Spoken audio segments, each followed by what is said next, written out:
Hello, my dear YouTubers. Last time we talked about Excel shortcut keys Ctrl plus number 1. And today we're going to move on to Ctrl plus number 2. Yes, Ctrl plus number 2. In Microsoft Excel and all other spreadsheet programs, if you press Ctrl plus number 2, it will toggle the bold text feature on and off for a cell.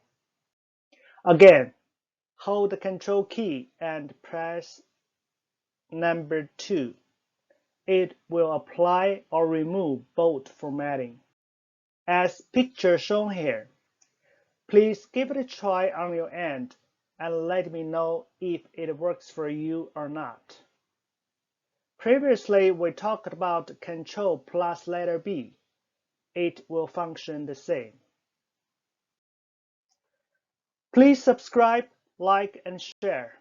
Until next time, please take care of yourself and stay safe.